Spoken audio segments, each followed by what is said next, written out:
তৃণমূল ভেঙে খান খান তছনছ হয়ে গেল তৃণমূল। 8ই জুন ইনস্টিটিউশন ক্লাবের বৈঠকে অর্থাৎ ইন্ডিয়া জোটের বৈঠকে উপস্থিত থাকবেন মমতা বন্দ্যোপাধ্যায়।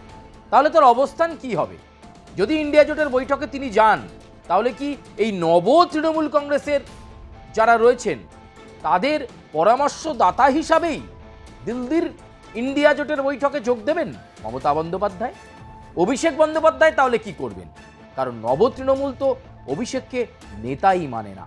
তাহলে 8ই জুনের বৈঠকে কি দিল্লিতে অভিষেক বন্দ্যোপাধ্যায় যাবেন? গেলে তিনি কোন দলের হয়ে যাবেন?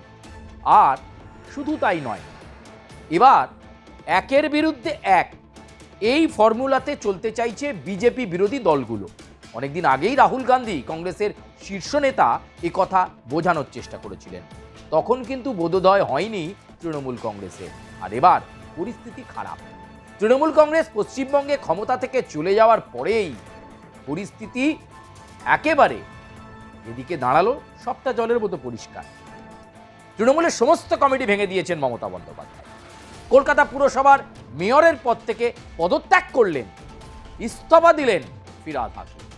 এমন পরিস্থিতিতে এই নতুন তৃণমূলের নেতা এখন ঋতব্রত বন্দ্যোপাধ্যায়। পশ্চিমবঙ্গের বিধানসভায় বিজেপির বিরুদ্ধে ঋতব্রতর নেতৃত্বেই তৃণমূলের বিধায়করা সওয়াল করবে। কিন্তু দিল্লির চিত্রটা কি হবে? সামনে লোকসভা নির্বাচনে তৃণমূল কংগ্রেস কিভাবে সমীকরণ তৈরি করবে? এই যে একের বিরুদ্ধে এক, অর্থাৎ বিজেপির একজন প্রার্থী হলে তার বিরুদ্ধে ইন্ডিয়া জোট যাকে ঠিক করবে সেই সেখানে প্রার্থী দেবে। যে যেখানে শক্তিশালী সাংগঠনিকভাবে যার আছে তাকে সবাই সমর্থন করবে। মানে তৃণমূল যেখানে শক্তিশালী সেখানে কংগ্রেস সমর্থন করবে, অন্যান্য দলগুলো সমর্থন করবে। কংগ্রেস যেখানে শক্তিশালী সেখানে কংগ্রেসকে তৃণমূল সমর্থন করবে, অন্যান্য দল সমর্থন করবে। মোদ্দা কথা, বিজেপিকে আটকাতে হবে। এই স্ট্র্যাটেজি নিয়েই 8ই জুন এই বৈঠক হতে চলেছে। আদৌ কি সেই মানসিক পরিস্থিতি এবং সেই পরিস্থিতি মমতা বন্দ্যোপাধ্যায়ের রয়েছে? এমন একটা স্তরে তিনি পৌঁছে গেছেন যেখানে তার হাতে তৈরি করা দলটা আর নেই, অথচ ঋতব্রত বন্দ্যোপাধ্যায়, জাভেদ খানরা নেত্রী মানছেন মমতা বন্দ্যোপাধ্যায়। তারা বলছেন পরিষদীয় দলকে গুরুত্ব দিক মমতা বন্দ্যোপাধ্যায় এবং দলের প্রধান পরামর্শদাতা হোক মমতা বন্দ্যোপাধ্যায়। তার পরামর্শ মেনে বিধানসভায় কাজ করবে তৃণমূলের এই প্রতিনিধি দল, বিরোধী দলনেতা ঋতব্রত বন্দ্যোপাধ্যায়ের নেতৃত্বে। তাহলে বাকি যারা দলহীন বিধায়ক হিসাবে পড়ে রইলেন, তাহলে তারা কি করবেন? 8 তারিখে আর কি কোনো ক্ষীণ সম্ভাবনা আছে ইন্ডিয়া জোটের বৈঠকে মমতা বন্দ্যোপাধ্যায়ের উপস্থিত হওয়ার? নাকি মমতা বন্দ্যোপাধ্যায়ের উপস্থিত না হয়ে সেখানে তৃণমূল কংগ্রেসের অন্য কেউ গেলেন প্রতিনিধিত্ব করতে রাহুল গান্ধীর ডাকা এই বৈঠকে?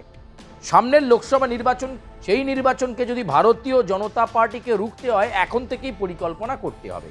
তাই রাহুল গান্ধী বিভিন্ন বিজেপি বিরোধী দলের শীর্ষ নেতাদেরকে আহ্বান জানিয়েছেন এই ইন্ডিয়া জোটের বৈঠকে। আর সেখানেই মমতা বন্দ্যোপাধ্যায়ের প্রস্তাব দেওয়ার কথা ছিল একের বিরুদ্ধে এক লড়াই হবে। কংগ্রেস যেখানে শক্তিশালী সেখানে তৃণমূল সমর্থন করবে, তৃণমূল যেখানে শক্তিশালী সেখানে কংগ্রেস এবং ইন্ডিয়া জোটের মধ্যে থাকা দলগুলো সমর্থন করবে। এই স্ট্র্যাটেজি, এই পলিসির কথা। কিন্তু দিল্লির এই ইনস্টিটিউশন ক্লাবের বৈঠকে 8ই জুন মমতা বন্দ্যোপাধ্যায় বা অভিষেক বন্দ্যোপাধ্যায় তাদের কি উপস্থিত থাকার ক্ষীণ সম্ভাবনাটুকু রয়েছে? যদি তারা যান, কি বলবেন তারা? কারণ তৃণমূল যে আড়াআড়ি বিভাজিত হয়ে গেছে, আর এখন টেস্টেড তৃণমূল কারা আর আনটেস্টেড কারা সেটাই তো এখন খুব গোলমেলের বিষয় হয়ে গেছে। মমতা বন্দ্যোপাধ্যায় কি ঋতব্রত বন্দ্যোপাধ্যায়ের আবেদন, অনুরোধ বা প্রপোজালটা মেনে নেবেন? সে কারণেই কি তিনি তৃণমূলের সব কমিটি ভেঙে দিলেন? তাহলে কি ঋতব্রত বন্দ্যোপাধ্যায়ের পরিষদীয় যে দল, সেই পরিষদীয় দলকে স্বীকৃতি দেবেন মমতা বন্দ্যোপাধ্যায় এবং সেই দলের অর্থাৎ নতুন তৃণমূল কংগ্রেসের প্রধান পরামর্শদাতা হবেন মমতা বন্দ্যোপাধ্যায়? সেই স্বীকৃতি দেওয়ার পর তিনি কি দিল্লিতে যাবেন? এই গোলমেলে প্রশ্নগুলো কিন্তু এই মুহূর্তে রাজনীতির অলিন্দে ঘোরাফেরা করছে। হয়তো তৃণমূল গুণাক্ষরেও টের পায়নি তারা এভাবে ক্ষমতা থেকে চলে যাবে। 15 বছরের রাজত্ব, তার অবসান, এবং তারপর তাসের ঘরের মতো তৃণমূল কংগ্রেসের পতন। ভোট গণনার ফলাফল বেরোনোর 1 মাস গেল না, তৃণমূল কংগ্রেস ফিনিশড। যে তৃণমূল কংগ্রেস তৈরি হলো সেই তৃণমূল কংগ্রেস নতুন উদ্যমে এগিয়ে চলবে। সেখানে তো অভিষেক বন্দ্যোপাধ্যায়কে মানছে না বাকি বিধায়ক বা তৃণমূল কংগ্রেসের নেতারা। তারা বলছেন যখন বিধায়করা অসুবিধায় পড়ছিলেন, যখন তৃণমূল কংগ্রেস বিরোধী রাজনৈতিক দলে পরিণত হলো, একটা কারোর পাশে গিয়ে দাঁড়াননি অভিষেক বন্দ্যোপাধ্যায়, নিজেকে গৃহবন্দী রেখেছিলেন। অনেক দিন পর তিনি সোনারপুরে বেরোলেন, তারপর তিনি ডিম খেলেন, পাথর খেলেন, আবার গৃহবন্দী হয়ে গেলেন। অভিষেক বন্দ্যোপাধ্যায় রাজনীতির লোক নয়, তার উচিত রাজনৈতিক নির্বাসনে চলে যাওয়া।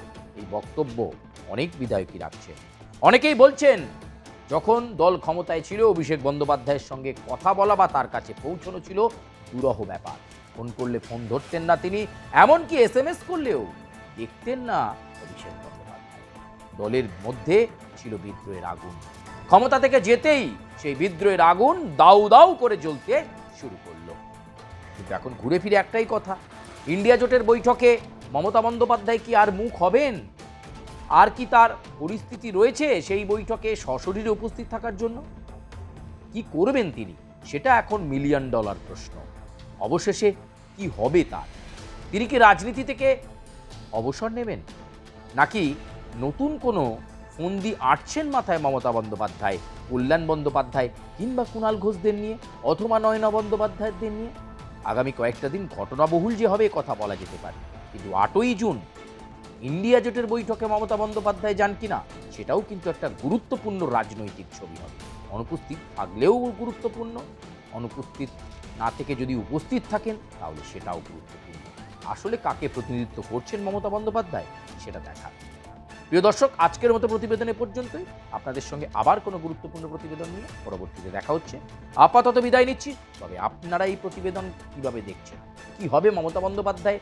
ইন্ডিয়া জোটে কি গুরুত্বপূর্ণ ভূমিকা নিতে পারবে? তিনি কি নতুন তৃণমূল কংগ্রেসের পরামর্শদাতা হবেন? কমেন্ট করুন, লাইক করুন, সাবস্ক্রাইব করুন এবং বেল আইকনে প্রেস করতে ভুলবেন না। আপনাদের সুচিন্তিত মতামত আমাদের শিরোধার্য। আমরা চেষ্টা করব আরও নতুন নতুন প্রতিবেদন নিয়ে আপনাদের সামনে গুরুত্বপূর্ণ প্রতিবেদন তুলে ধরা। ধন্যবাদ, আপাতত বিদায় নিচ্ছি।